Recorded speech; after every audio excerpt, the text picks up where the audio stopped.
Hello，你好，Welcome back，欢迎回来to Wisdom Wednesday with Johnny Tiger on Wednesday, January 12th, 2022.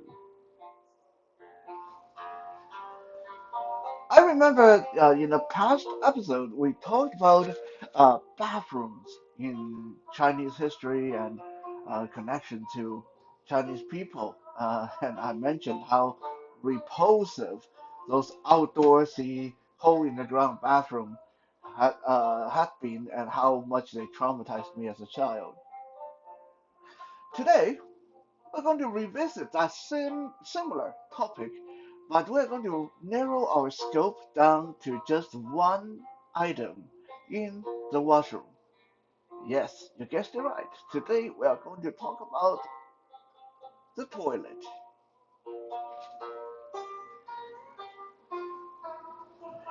Now, a lot of us don't really think a lot about our toilet or toilet in general. In fact, I think a lot of us prefer not to think about it. Back when I was going to school in Taiwan, the worst kind of cleaning duty, the worst kind of cleaning detail you could have gotten, and that actually was a form of punishment. If you did something naughty, the teacher would make sure you get that very unpleasant cleaning duty. That was cleaning the bathroom, more specifically, cleaning the toilet. Because you see, even when you were detailed to clean the bathroom, there's several different levels of cleaning. It's not like one person clean the whole bathroom. When you think about it, 1,000, 2,000, 3,000 people in school, those bathrooms need a lot of cleaning. So it's usually a group of people that got detailed to clean the bathroom.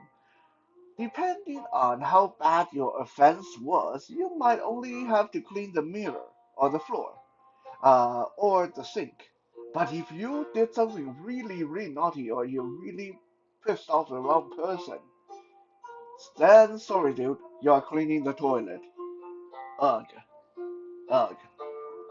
I never had to do it myself, but I have been on bathroom duty before and cleaning the sink and the mirror, and I definitely have seen how bad it was for people who had to clean uh, the toilets, especially like I said, back then the toilet was the out in the hole in the ground and no flushable toilet. It's just disgusting. I can tell you that. Let's not dwell on it. However, as much as we don't want to think about toilet, it is one of the better things, the human invention. I mean, when you think about it, a lot of things that we invented have been used for war, telephone, communication, fax, telegram, email, computer, guns, arrows, crossbows, swords, knives, uh, even microwave technology, nuclear technology, engine, and gasoline. A lot of things that we human beings invented have, at one time or another, been utilized in further our destruction of another human being. Not toilet, not as far as I know. I mean, I heard of people who get in a fight in the bathroom and get drowned in the toilet and stuff like that. I mean, that is horrible, horrifying just to think about, and definitely a little bit on the creative side. But as a whole, uh, pun intended, as a whole, toilets pretty much always serve the purpose they are made to serve, with the exception of a Chinese monastery used their chamber pot to invent a brand new kind of uh, uh, pork stew or pork roast. We talked about that in the past episode when we talked about food. Yeah, talk about creative use of a toilet. Um, you may take toilet for granted, but I think most of us have experienced this. The moment your toilet go on the fritz, the moment something's wrong, even if it's something as simple as, and this actually happened in my residence, so I know this firsthand. Something as simple as the toilet seat or the toilet lid is not willing to be anchored properly to the toilet itself. And every time you sit down, every time you stand up, that toilet seat, toilet lid is shifting, sliding all over the place. Even something so small like that will make you really appreciate a perfectly, properly functioning toilet seat. Yeah, I ended up having to DIY fixing it because the plumber that came over said my toilet is too old and there's no way to fix it. Well, I showed him. I fixed it. Well, okay, maybe I didn't actually fix it, but I made the problem go away. Let's put it this way. So, let's talk about toilet. First, how do you say toilet in Mandarin? This is very important, very important. Uh, you never know. You might have to communicate with a Chinese plumber sometime. You might have to communicate and have to use this vocabulary. Toilet in Mandarin is called ma tong. Ma tong. Matone. Ma tong. Like ma, M-A, and tone, like the tone of my voice. Tone, ma tong. Now this is a very interesting one because uh, now this is going to make me sound weird, but I have wondered about this many, many times growing up. Why is it called ma tong? Just like, have any of you actually thought about why is it called a toilet? Like, what does toilet actually mean? Uh, because it hasn't always meant the toilet that we come to expect nowadays. Uh, Toilet meant something else in Old English and other words, other language. But I'll leave that for you to Google yourself. I want to talk about 马桶 because the 马桶, while so many people take that phrase, that word for granted, if you really look into why is it called 马桶, you will find out the development history, the origin, the history of toilet to Chinese people. First, let's look at what does 马桶 actually means. 马, M-A, means horse. Horse. 桶, T-O-E, means bucket. Horse, bucket. Now, just use your imagination for a little bit there. I imagine that if I say this is called horse bucket to my people, you may start to apply logic to it. I say, uh, horse bucket. Is it because it looked like what people used to clean horse droppings and uh, things like clean the stall, the bucket people used to clean the stall? Or maybe because when you sit on it, you look like you're doing the horse riding stance in Chinese Kung Fu. Is that why it's called horse bucket? Not quite. To understand horse bucket, we must go back and back and back and back to roughly 2,400 years ago, 2,400 years ago,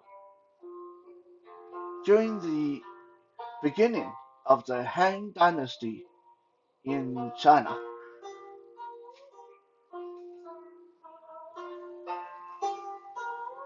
Just wrap your brain around that for a second there.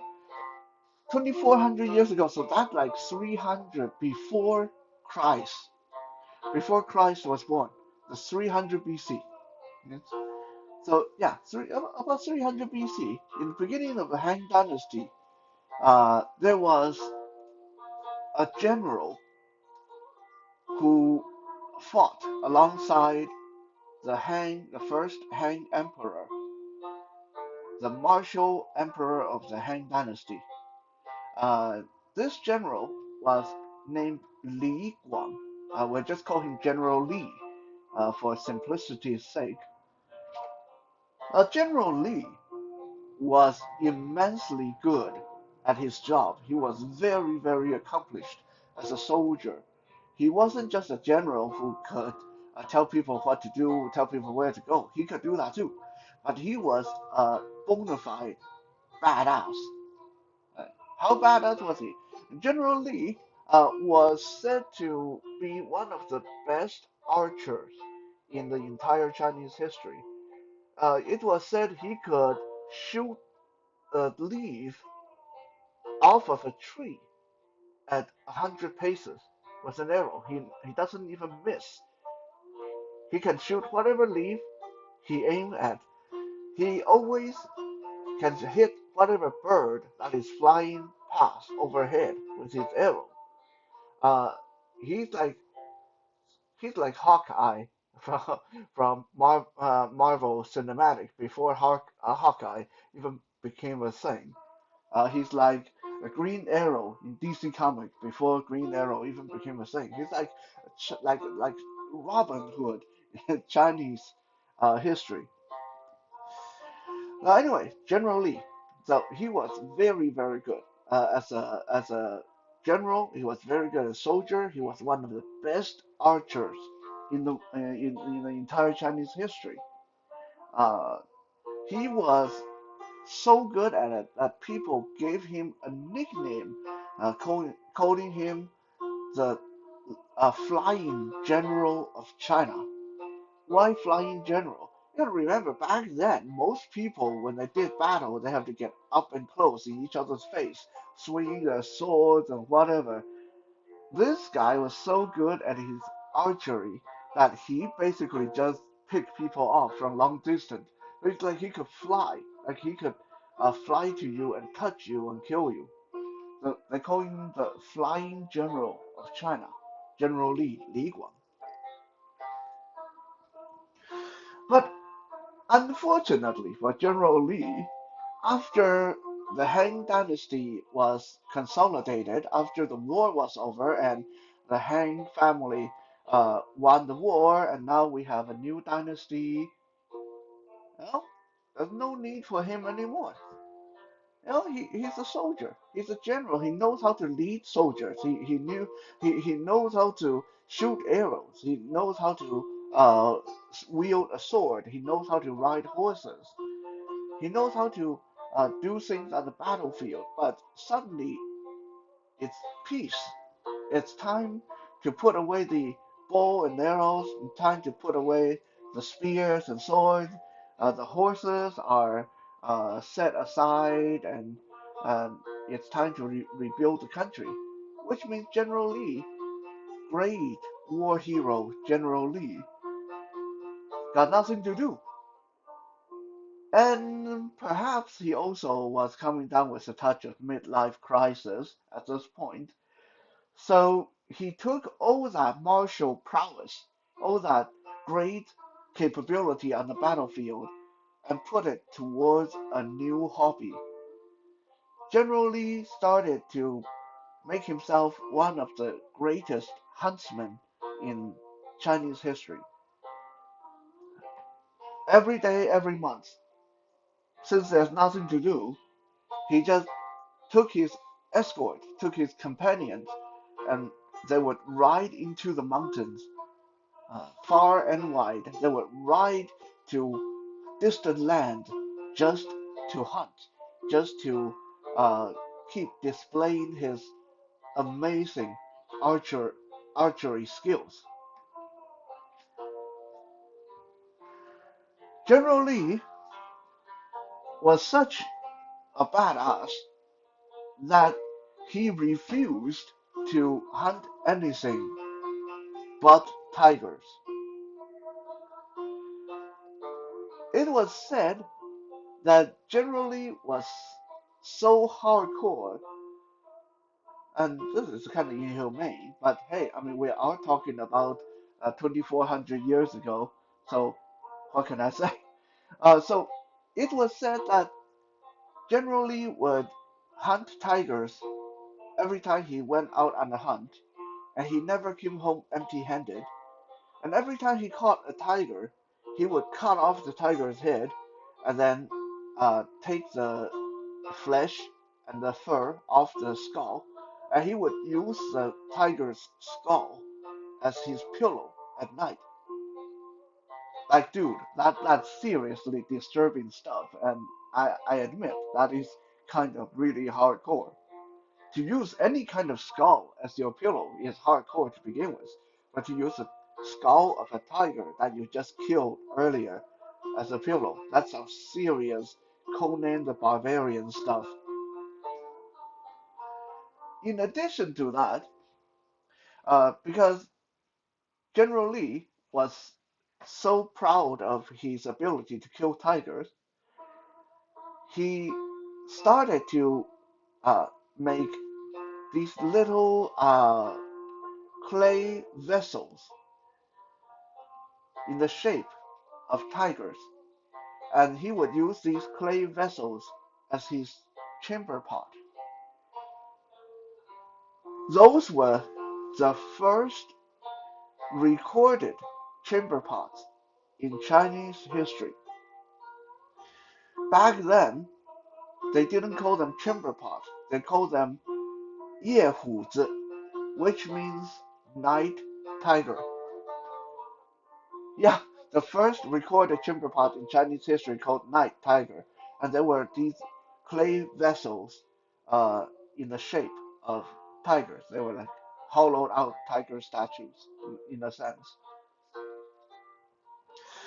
So pretty soon, other noblemen, other noblewomen heard about how badass General Lee was, and how he was using these tiger-shaped containers as a chamber pot, effectively meaning he's peeing on tigers all the time.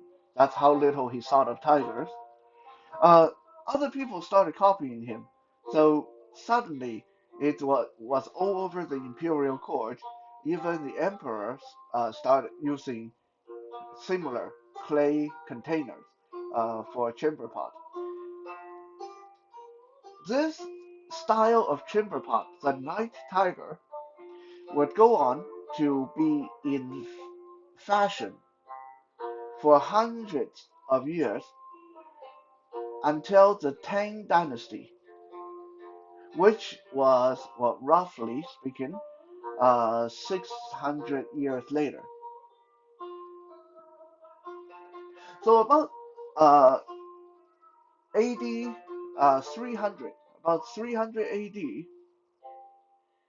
uh, around in the beginning of the Tang Dynasty in China, about 600 years after, later from General Lee's time. The first emperor of Tang Dynasty, Tang Taizong, uh, widely said to be one of the greatest emperor in the entire Chinese history. Uh, Tang Emperor Tang Taizong made a new law that night tigers were not allowed to be used anymore. Why is that? Because just happened Tang Taizong, his actual last name, his actual surname was Li, uh, and his grandfather, so the grandfather of the first emperor of the Tang Dynasty, the grandfather of Tang Taizong, was named Tiger Li. So you can imagine that. I mean, the guy is the emperor of the entire country, and his grandfather is named Tiger, but everyone is using Tiger as a chamber pot at night. You can imagine that. I mean, it makes sense that he's going to outlaw this practice. Well, people were kind of perturbed by that. Like, you can't outlaw chamber pot. And the emperor said, I'm not outlawing chamber pot. I'm using, don't use tiger, use something else, use a horse. Well, emperor said to use a horse. even though he didn't really mean it. He just used that as an example. But a lot of time, whatever the emperor says becomes the gospel truth in Chinese history. Emperor said use a horse. So everybody, all the timber pot makers, all the clay workers, all the masons, and whatever you call people that made timber pots, started to make them rather than in the image of tigers. Now they turn them into horse-shaped containers, horse-shaped timber pots. So now, rather than 夜虎子 night tiger. These things got turned into 夜马, night horse. This horse-shaped container did not last as long as the tiger one. By the next dynasty, by the Song dynasty, about 200, 300 years later, uh, finally people came to their senses and said, we need to modify this. Because there's two problems with these animal-shaped containers. One, they're generally too small, so you can only use them for urination. If you have to, do the big one in the middle of the night, or if you end up with diarrhea from eating something bad, then you still have to go outside to use the outhouse. So that's kind of inconvenient. Second, because these were effectively artistic.